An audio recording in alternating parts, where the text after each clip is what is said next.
কৃষ্ণ ভগবান কি করে আমাদের সখা হয়ে উঠলেন সেই কথাই আজ জন্মাষ্টমীর প্রাককালে বলবো সবাইকে। কৃষ্ণ ভগবানের দুটো বড় বড় উৎসব আমরা জানি, রাখি আর জন্মাষ্টমী। রাখির প্রচলন হলো কীভাবে?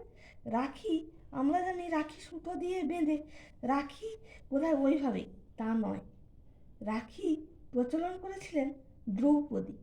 একবার কৃষ্ণের যুদ্ধ করতে করতে হাত কেটে খুব রক্ত পড়ছিল, তখন নিজের শাড়ির আঁচল ছিঁড়ে কৃষ্ণকে ফেটটি বেঁধে দিয়ে কৃষ্ণের ক্ষতস্থান ব্যান্ডেজ করে দিয়েছিলেন সোজা কথায়।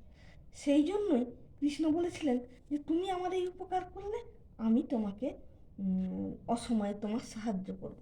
আবার সুভদ্রা ওনাকে যুদ্ধের তিলক পরিয়ে সাজিয়ে দিয়েছিলেন, সেই থেকে ভাইফোঁটা হয়েছে। আর সেই কৃষ্ণের জন্মদিন জন্মাষ্টমী। কিভাবে কৃষ্ণ গোপাল আমাদের গোপাল হয়ে উঠলেন, বন্ধু হয়ে উঠলেন, সেই প্রসঙ্গেই আমার একটা কবিতা শোনাচ্ছি।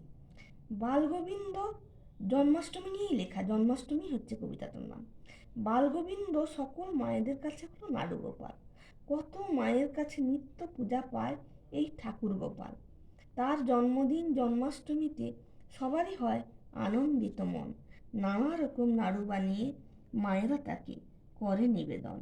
নিজ হাতে সযত্নে কৃষ্ণ সাজায় আপন সন্তানদের, মনে ভাবে সন্তানদের সাফল্যে সাথ পাবে ভগবান কৃষ্ণের।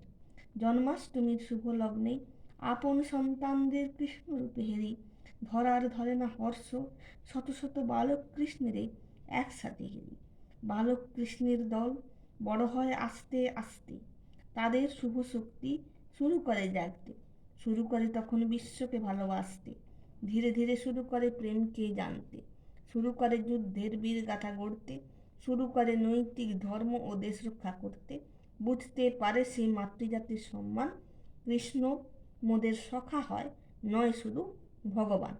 সর্বরূপে সুন্দর নন্দের নন্দন, সবার বিপদে কেঁদে ওঠে তাঁর মন।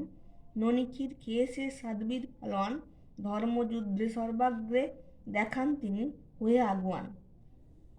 এই বলে জন্মাষ্টমী কবিতা শেষ করে আমি সকলকে ধন্যবাদ জানালাম, জন্মাষ্টমীর শুভেচ্ছা জানালাম।